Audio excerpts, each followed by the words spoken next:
المرسلين وخاتم النبيين الصادق الأمين وعلى صحبه الطيبين الطاهرين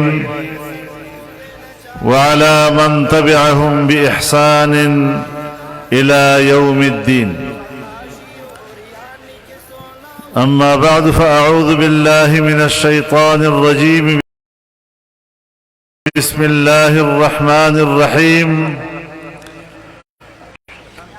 يريدون ليطفئوا نور الله بأفواههم والله متم نوره ولو كره الكافرون. صدق الله العظيم.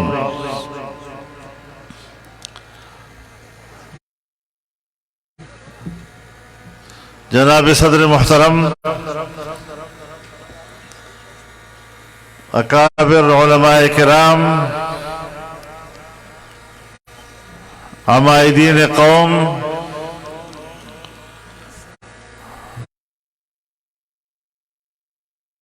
معززین علاقہ، میرے بزرگوں، جوانوں، میرے دوستوں اور بھائیوں،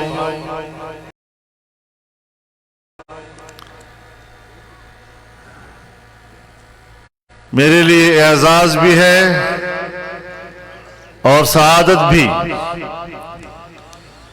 کہ آج مانسہرہ میں اہل ہزارہ کے اس بڑے اجتماع سے ایک بار پھر مخاطب ہونے کی سعادت حاصل کر رہا ہوں۔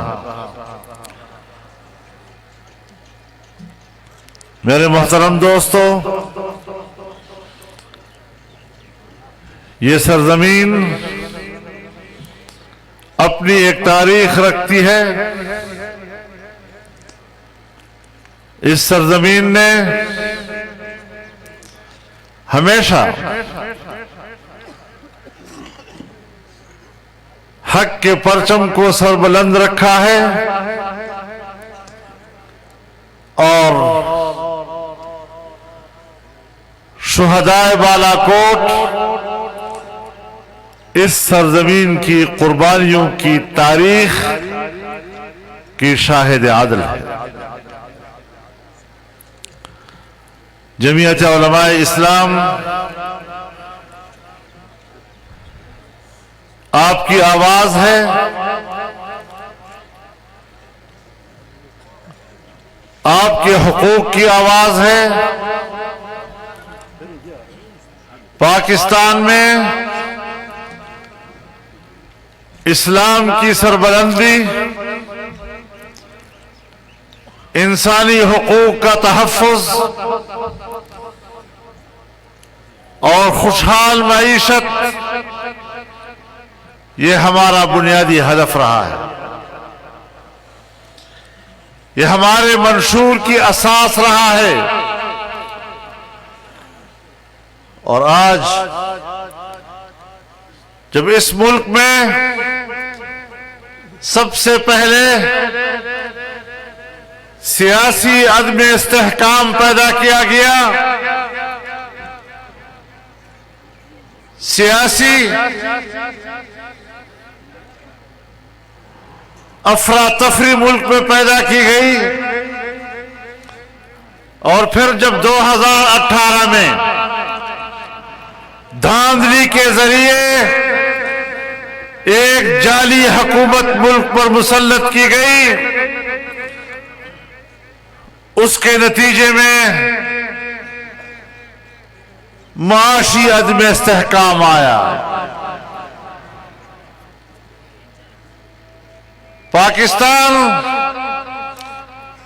پوری دنیا میں نہیں، اس خطے میں بھی ڈوب گیا۔ معیشت کی کشتی غرقاب ہونے لگی، اور پھر پاکستان کو بچانے کا مسئلہ پیدا ہوا۔ آج آپ دیکھ رہے ہیں، شاید آپ کو اس کا احساس نہ ہو، لیکن ہم ایک بڑے بحران سے نکلے ہیں۔ سیاسی عدم استحکام کے بعد معاشی عدم استحکام، اور پھر آپ کے دفاعی نظام کو کمزور کیا گیا۔ ہماری دفاعی قوت پاکستان کی تاریخ میں منقسم نظر آئی۔ آج ہم اس بحران سے بھی نکل چکے ہیں۔ آپ اندازہ نہیں لگا سکتے کہ ہم نے در حقیقت ریاست پاکستان کی بقا، اس کی سالمیت اور اس کی حفاظت کی جنگ لڑی ہے، اور آپ کی دعاؤں سے ہم نے اس جعلی اقتدار کا بھی خاتمہ کیا، اور پاکستان کو معاشی بنیاد پر بھی ایک کامیاب سفر پر روانہ کر دیا۔ وہ پاکستان جو آئی ایم ایف میں اور بین الاقوامی مالیاتی اداروں میں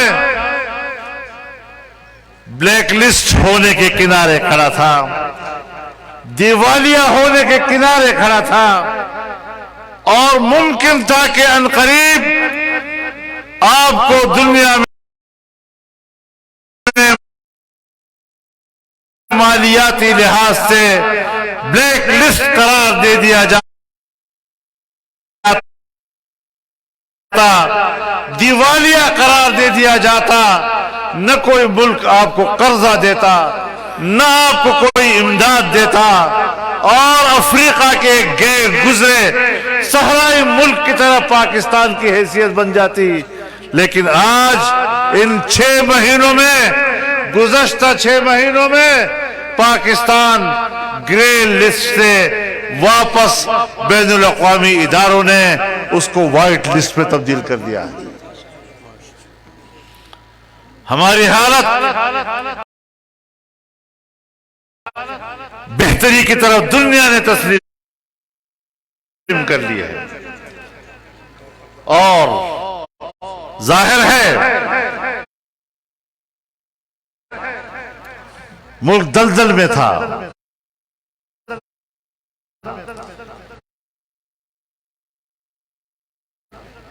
دلدل سے نکلنا مشکل کام ہے، کوئی آسان کام نہیں ہے۔ آپ کے روپے کی قیمت 250 کے قریب پہنچ گئی تھی ڈالر کے مقابلے میں، آج وہ واپس آ رہی ہے۔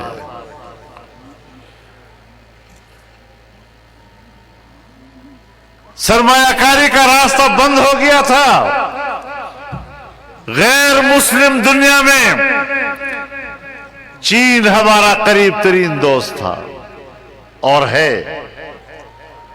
مسلم دنیا میں سعودی عرب ہمارا قریب ترین دوست ہے۔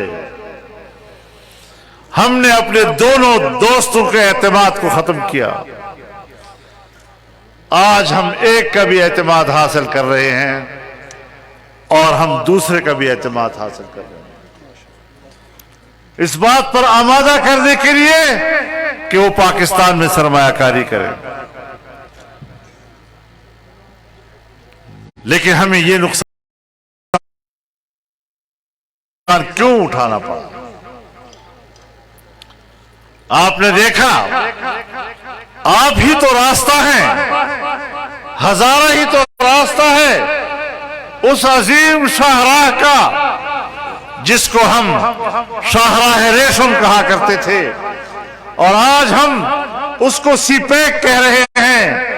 ایک بین الاقوامی تجارتی شاہراہ جس کے لیے ہم نے 20 سال محنت کی، اور جب ہم قریب پہنچ گئے کہ پاکستان میں سرمایہ کاری کا آغاز ہو، جب 2014 میں چین کا صدر ایک میگا پیکج کے ساتھ پاکستان آ رہا تھا، تو اسلام آباد میں 126 دن کا دھرنا دے کر انہوں نے چین کے صدر کا راستہ روکا اور پاکستان کے اندر ایک بڑی سرمایہ کاری کو مؤخر کر دیا۔ آج انہوں نے لانگ مارچ کے فیصلے کیے۔ کیا لانگ مارچ ہے؟ روزانہ 1 فرلانگ چلتے ہیں اور اس کو نام دیتے ہیں لانگ مارچ کا۔ فرلانگ مارچ ہے جی۔ ابھی میرے مولوی صاحب کہہ رہے ہیں لنگڑا مارچ ہے۔ اب آپ بتائیں، آگے ہو رہے ہیں تو پیچھے ہو رہے ہیں، تو آ رہے ہیں تو پھر نہیں آ رہے، اور جو ہی سعودی عرب کے ولی عہد نے 21 نومبر کو اسلام آباد اترنے کا اعلان کیا تو انہوں نے بھی کہا کہ ہم 21 نومبر کو اسلام آباد میں داخل ہوں گے۔ نتیجہ یہ ہوگا کہ انہوں نے اپنا دورہ منسوخ کر دیا۔ کیا کیا نقصانات انہوں نے پاکستان کو نہیں پہنچائے۔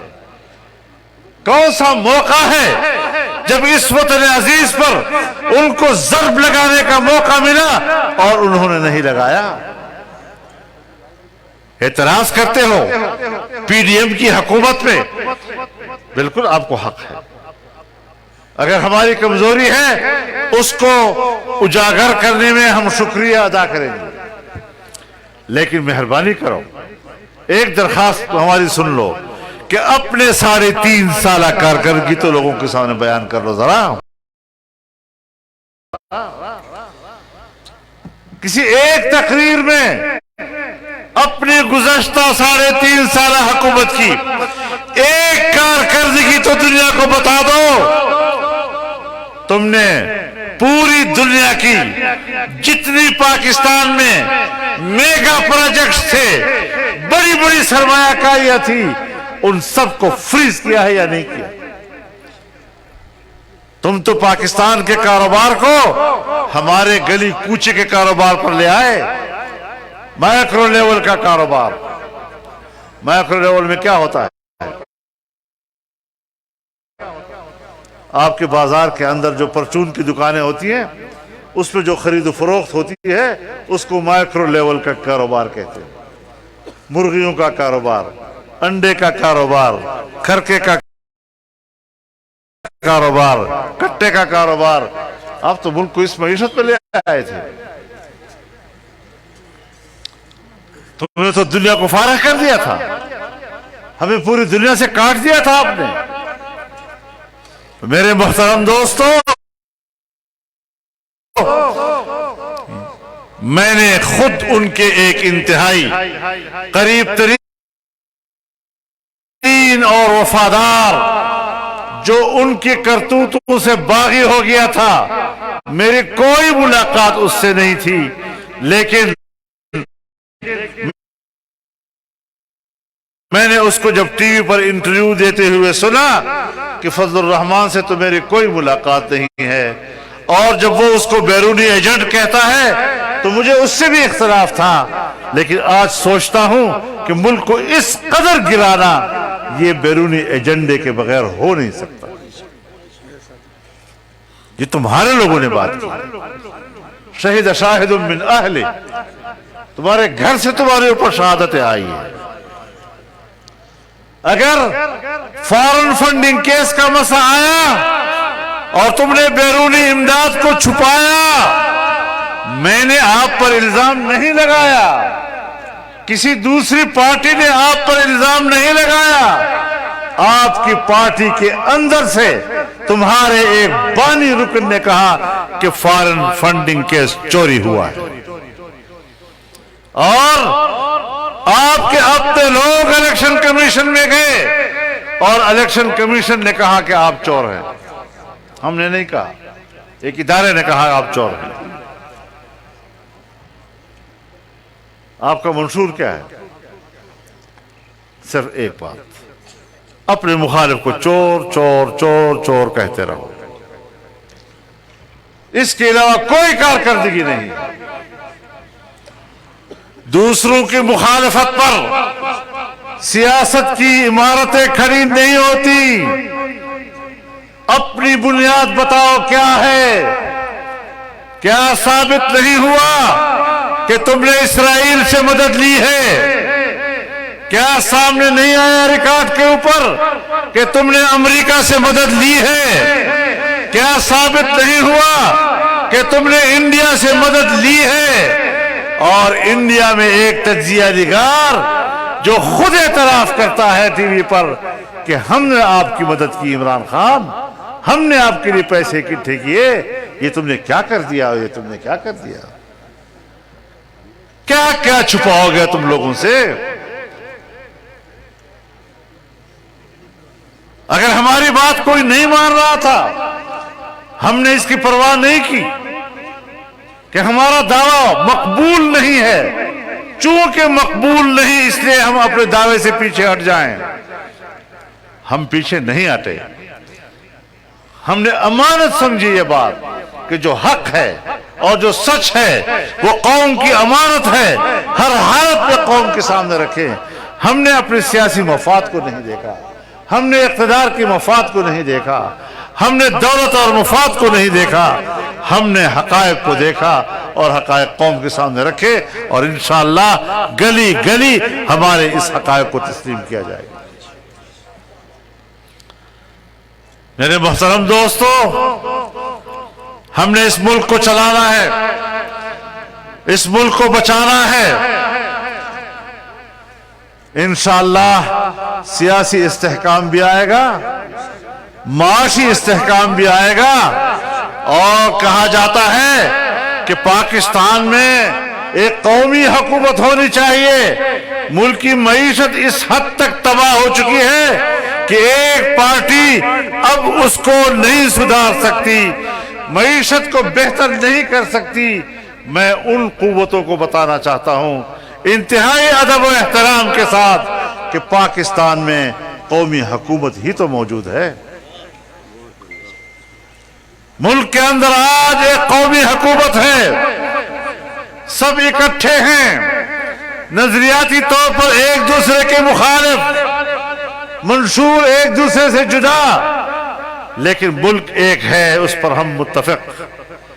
معیشت ہمارا مسئلہ ہے، غریب ہمارا مسئلہ ہے، اس پر ہم متفق۔ لہذا اس قومی حکومت میں اگر نہیں ہے کوئی تو وہ ایک ہی نہیں ہے جو اس سارے گند کا ذمہ دار ہے، جو اس ساری تباہی کا ذمہ دار ہے۔ ایک عمارت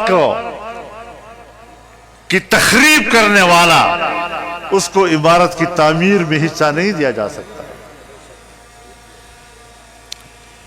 لہذا آج ایک قومی سوچ کے ساتھ ملک آگے بڑھ رہا ہے، اور اسی قومی سوچ کی برکت ہے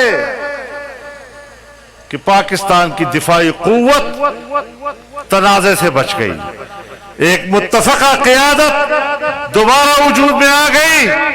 پاکستان کی دفاعی قوت پاکستان کی بقا کے لیے آخری حصار ہے۔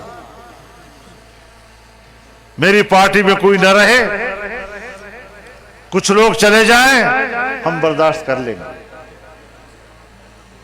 لیکن ہمیں اپنی فوجی قیادت سے ہزار اختلاف کے باوجود ہم اس کو پاکستان کا آخری حصار سمجھتے ہیں۔ ہم ان کے توڑنے اور اب باہمی تقسیم کو برداشت نہیں کر سکتے۔ اختلاف رائے کریں گے، اختلاف رائے کیا ہے، بڑی جرات کے ساتھ کیا ہے۔ ہم جیسے جرات کے ساتھ موقف پیش نہیں کیا جا سکتا۔ ہم نے امریکہ کے خلاف بات کی، ان کی سیاست کے خلاف بات کی، افغانستان میں اس کی جارحیت کے خلاف بات کی۔ آج بھی ہم اپنے موقف پہ قائم ہیں، لیکن میں آپ سے پوچھنا چاہتا ہوں کہ جس دن آپ کو ہم نے اقتدار سے الگ کیا اور آپ نے ایک کاغذ لہرایا کہ یہ امریکہ نے سازش کی ہے ہمارے خلاف، آج وہ کاغذ کدھر ہے؟ جھوٹ پر کتنے دن سیاست کرو گے؟ اور پختانہ بھائی دروغ پہ نہیں،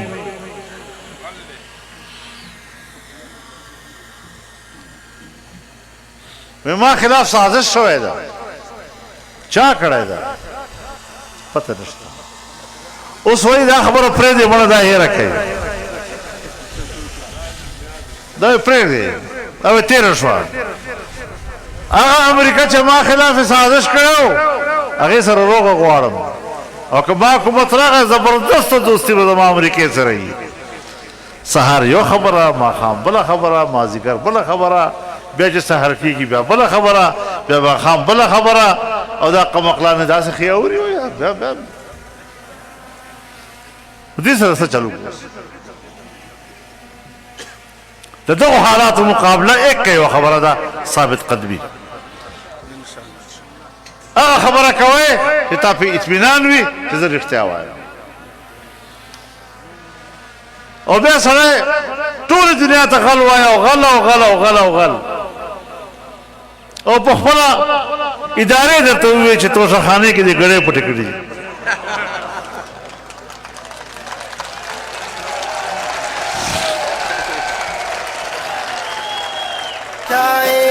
مشرق کی جوان بیٹیاں سڑکوں پہ نچائے ہم جنس پرستی کے لیے راہ بنائے فحاشی اور یعنی کے سونا میں جلائے کارندہ مغرب ہے کوئی مان نہ مانے.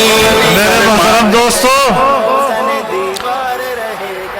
دوسروں کو چور کہنے والا اپنے توشہ خانے سے بادشاہوں کے دیے ہوئے تحفے چوری کرتا ہے گھڑیاں چوری کرتا ہے. میں تو الزام نہیں لگا رہا ہوں ادارے وہ کہہ رہے ہیں ان کے فیصلے کہہ رہے ہیں عدالتوں کے فیصلے کہہ رہے ہیں تو سب کچھ سامنے آئے گا.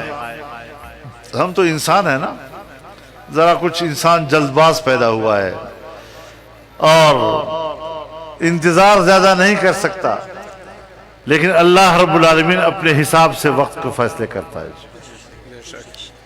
ان اللہ بالغ امرہ قد جعل اللہ لکل شیء قدرا. اللہ تعالیٰ اپنے اندازے کے مطابق فیصلے کرتا ہے. وقت آ گیا ہے کہ حقائق سامنے آ رہے ہیں تو دوسروں پہ الزام مت لگاؤ اپنی کارکردگی دکھاؤ. تمہارے 3.5 سال کارکردگی کیا ہے اس پر بات کرو. کبھی اگر ہمت ہے تو آؤ میدان میں. لیکن میرے محترم دوستو جمعیت علماء اسلام اس حکومت کا حصہ ہے تاکہ ملک کو بحران سے نکالنے میں ہم کردار ادا کر سکیں اور الحمدللہ آپ لوگ قائدانہ کردار ادا کر رہے ہیں. آج پہلی مرتبہ ہوا کہ وفاقی شرعی عدالت نے جب فیصلہ دیا کہ سود کا خاتمہ ہو تو کچھ چیزوں پر الجھنیں تھیں اس کو بنیاد بنا کر اسٹیٹ بینک آف پاکستان اور نیشنل بینک آف پاکستان اور کچھ اور لوگ بھی اس پر نظر ثانی کے لیے عدالت میں چلے گئے. لیکن ہم نے موقف اختیار کیا کہ نہیں اب عدالت کے فیصلے پر عمل ہونا چاہیے اپیلیں واپس لینی چاہیے. اور الحمدللہ گورنمنٹ نے اعلان کر دیا کہ دونوں بینک وہ نظر ثانی کی اپیل واپس لیں گے. اب کچھ اور لوگ ہیں جن کی اپیلیں ابھی تک ہیں لیکن جس وقت سرکار کی بینکوں نے اپیل واپس لے لی اور 30 نومبر کو کراچی میں ایک بہت بڑا قومی سطح کا سیمینار ہو رہا ہے جس کی دعوت حضرت مولانا مفتی محمد تقی عثمانی صاحب نے دی اور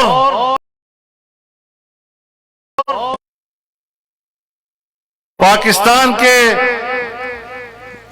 جو فیڈریشن ہے Pakistan federation chamber of commerce ان کے لوگ اس میں اکٹھے ہو رہے ہیں انشاءاللہ اس میں جو تجاویز آئیں گی، اس میں جو اگلے اقدامات کے لیے رہنمائی ملے گی، وہ پاکستان کی معیشت کو اسلامی خطوط پر استوار کرنے میں مددگار ثابت ہوگی انشاءاللہ العزیز۔ تو میرے محترم دوستو، ہمارے ملک کو مغربی تہذیب کی طرف دھکیلا گیا ہے، ہمارے نوجوان کو مادر پدر آزاد بنا دیا گیا، آبا و اجداد کا باوقار معزز اور محترم تمدن اس سے باغی بنا دیا گیا ہے۔ ہم نے اس کو واپس لانا ہے، آپ نے واپس لانا ہے، اپنے نوجوان کو سمجھانا ہے، اس کے محلے میں جانا ہے، اس کے گھر میں جانا ہے، اس کے حجرے میں آپ نے جانا ہے، اور اس کو آپ نے اپنے معاشرے کی طرف واپس لانا ہے۔ بے حیائی اور فحاشی کہتے ہیں آزادی مارچ، کوئی آزادی مارچ نہیں ہے، آوارگی مارچ ہے۔ آوارگی کو آزادی کہا جاتا ہے؟ جو جمعیت نے کہا آزادی مارچ، تم بھی ہماری نقالی کرو، نقالی سے بچو۔ جی حقیقی آوارگی مارچ، حقیقی آوارگی مارچ ہے۔ بے حیائی اور فحاشی کے مناظر کنٹینر پہ دکھائے جا رہے ہیں، اور ان کے نیچے لکھا ہوتا ہے امر بالمعروف اور نہی عن المنکر، لا حول ولا قوت الا باللہ۔ ننگا تڑنگا آدمی بازار سے گزر رہا ہے اور اس نے تختی لٹکائی ہوئی ہے، لوگوں حیا کرو۔ انا للہ و انا الیہ راجعون۔ یہ معاشرہ ہمیں دینا چاہتے ہیں؟ ہم نے اپنے اکابرین سے سبق لیا ہے، ہمیں اپنے اکابر و اسلاف نے یہ جماعت عطا کی ہے، اس کا نظریہ عطا کیا ہے، اس نظریے کے لیے کام کرنے کا رویہ عطا کیا ہے، اور ہم ایک اسلامی طرز حکومت اور ایک اسلامی تہذیب کی جنگ لڑ رہے ہیں۔ تو یاد رکھو، ہم نے جو پرچم بلند کیا ہے، پرچم نبوی،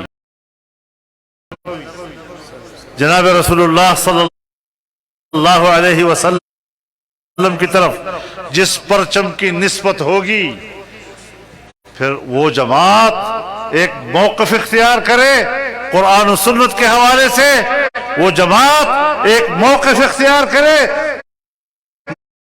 مغربی تہذیب کے مقابلے میں اسلامی تہذیب کے حوالے سے، اور پھر اس سے پیچھے ہٹ جائے، یہ انشاءاللہ العزیز ممکن نہ ہوگا۔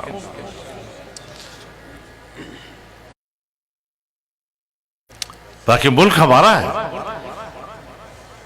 اگر گاؤں میں کسی کے گھر پہ آگ لگ جائے تو کسی نے نہیں پوچھنا کہ یہ جمعیت والے کے گھر پہ لگی ہے، پیپلز پارٹی والے پہ لگی ہے، پی ٹی آئی والے پہ لگی ہے۔ سارا گاؤں اٹھتا ہے اور اس آگ کو بجھاتا ہے۔ آج پاکستان کی تمام سیاسی جماعتیں ایک پلیٹ فارم پر متحد ہیں، ایک حکومت میں شامل ہیں، اور اس ملک کو ہم نے بچانا ہے، اس کو آگے ترقی کی طرف ہم نے لے جانا ہے، اس کے تحفظ کے لیے ہم نے قربانیاں دینی ہیں، اور انشاءاللہ العزیز ہم کامیابی کی طرف جا رہے ہیں۔ ہم نے اقتدار کا بھی خاتمہ کیا، ہم ان کی جو چھوٹی موٹی ہلچل ہے اس کا بھی خاتمہ کریں گے انشاءاللہ۔ ایسا سیلاب لانا ہے کہ تنکے کو بھی بہا کر لے جائے، نشان نہیں چھوڑنا ان کا انشاءاللہ، اور اس ملک سے وفاداری کرنی ہے، اپنے عقیدے اور نظریے سے وفاداری کرنی ہے۔ ہم پاکستان میں اسرائیل کے ایجنڈے کو کامیاب نہیں ہونے دیں گے، ہم پاکستان میں قادیان کے عقیدے اور نظریے کو کامیاب نہیں ہونے دیں گے. یہ ایجنڈا فیل ہو چکا ہے اور میں آپ کو مبارکباد دیتا ہوں کہ یہ ایجنڈا جمعیت علماء اسلام کی قیادت اور اس کے پرچم تلے قوم کی تائید کے ساتھ اور اللہ کی مدد کے ساتھ ناکام ہوا ہے انشاءاللہ. چل کا یہاں جال بچھائے مشرق کی جواب چاہتے ہو کہ پاکستان ہو اور اس میں اسرائیل کو تسلیم کر کے یہاں اسرائیل کا پرچم بلند کیا جائے. تمہاری مت ماری ہوئی ہے, تمہاری عقل کہاں چلی گئی ہے؟ تمہیں یہودیوں کا فکر ہے, تمہیں صہیونیوں کا فکر ہے, تمہیں اسرائیل کا فکر ہے, تمہیں فلسطین کا فکر کیوں نہیں؟ تمہیں فلسطینی مسلمانوں کا فکر کیوں نہیں؟ تمہیں فلسطین کی آزادی کا فکر کیوں نہیں؟ موضوع کیوں تبدیل کر دیا؟ ہمارا موضوع ایک ہی ہے کہ سرزمین فلسطین اہل فلسطین کی ہے, ہمارے مسلمان بھائیوں کی ہے. مسجد اقصی اس پر پہلا حق مسلمانوں کا ہے. اگر کوئی کہتا ہے کہ مسجد اقصی پر حق یہودیوں کا ہے, پرلے درجے کا جاہل ہے, اس سے بڑا کوئی جاہل اور ہو نہیں سکتا. یہ نظریہ باطل ہے. اسلامی تاریخ اس پر گواہ ہے. اگر اس پر یہودیوں کا حق ہے, حضرت عمر کو کیا پڑی تھی کہ انہوں نے جا کر بیت المقدس کو فتح کیا؟ اگر اس پر یہودیوں کا حق ہے, صلاح الدین ایوبی کو کیا پڑی تھی کہ انہوں نے جا کر بیت المقدس پہ قبضہ کیا اور فتح کیا اس کو؟ تو ہماری تاریخ یہ ہمارے پاس ہمارا ورثہ ہے. اب ہم نے اس کا تحفظ کرنا ہے, اپنی تہذیب کا تحفظ کرنا ہے, اپنی تاریخ کا تحفظ کرنا ہے. آزادی مت کرو. آزادی کی بات وہ کریں, آزادی کی بات کرنا ان کا حق ہے جن کا سلسلہ نسب شاہ ولی اللہ سے ملتا ہو. آزادی کی بات کرنے کا حق ان لوگوں کو حاصل ہے جس کا شرح نسب شہدائے بالاکوٹ سے ملتا ہو. آزادی کی بات کرنے کا حق ان کو حاصل ہے جو شاہ عبدالعزیز رحمہ اللہ سے اپنی نسبت رکھتے ہیں. آزادی کی بات کرنے والے کی بات کرنے کا حق اسی کو حاصل ہے جن کی نسبت قاسم العلوم والخیرات کی طرف ہے, حضرت شیخ الہند کی طرف ہے, اس طائف ہے. آزادی کو ہم اپنی تاریخ سمجھتے ہیں, اس طرح کی نسبت پیدا کر لو, پھر آزادی کی بات کرو. غلام کے بچوں, غلام کی اولاد, غلام کی اولاد, غلام کی اولاد ہمارے سامنے آزادی کی بات کرتی ہے. آوارگی کی اولاد ہو تم اور بات آزادی کی کرتے ہو. میں تمہارے خاندان کی وہ باتیں نہیں چھیڑنا چاہتا کہ جو دنیا میں آوارگی کی بنیاد اور علامت بن گئی ہے, کیونکہ ان چیزوں سے مجھے بھی شرم آتی ہے کہ میں بات کروں. جو تم نے کیے اور تمہیں اس پر شرم نہیں آ رہی, میں کہتا ہوں تو مجھے حیا آ رہی. کہاں گئی معاشرے کی وہ شرافت, کہاں گئی معاشرے کے وہ اقدار؟ تمہاری مثال اس مرغی کی ہے جو گند بھی چکتی ہے اور چونچ بھی اونچی رکھتی ہے. یہ تمہاری حیثیت ہے. گند بھی چکتے ہو اور چونچ بھی اونچی رکھتے ہو. یہ تمہاری سیاست ہے. انشاءاللہ العزیز ہم اس ملک میں ایک باوقار نظریاتی سیاست کرنا چاہتے ہیں, قومی وحدت کی بات کرتے ہیں. نہ ہم نے آج تک فرقہ واریت کو حوصلہ دیا اور نہ ہی ہم نے اس میں تشدد پیدا کرنے کی کوشش کی. شدت کی سیاست ہو, فرقہ واریت کی سیاست ہو, انتہا پسندی کی سیاست ہو, جمعیت علماء اسلام نے اعتدال اور محبت, رواداری اور غریب انسان کی سیاست کی. میرے محترم دوستو, میں جب سرزمین ہزارہ کے حوالے سے بات کرتا ہوں تو آج کی اس اجتماع میں اگر میں اس کا تذکرہ نہ کروں اور اس پر میں اللہ کا شکر ادا نہ کروں تو شاید کمی رہ جائے کہ ضلع مانسہرہ اور اس خطے کے بڑے بڑے خاندان، بڑی بڑی شخصیتیں جمعیت علماء اسلام میں آئی ہیں، جس سے جمعیت علماء کی کمر مضبوط ہوئی ہے، اور میں اللہ سے دعا کرتا ہوں کہ ان کی یہ رفاقت، یہ اس نعرے، اس پرچم، اس جماعت اور اس نظریے کی تقویت کا باعث بنے، اور میں ان کو خوش آمدید کہتا ہوں، دلی خوشی کا اظہار کرتا ہوں۔ انشاءاللہ پوری ثابت قدمی کے ساتھ ہم اگلا سفر جاری رکھیں گے، اللہ کی مدد سے جاری رکھیں گے۔ مستقبل کی طرف دیکھیے، ہم نے کام کرنا ہے اور اس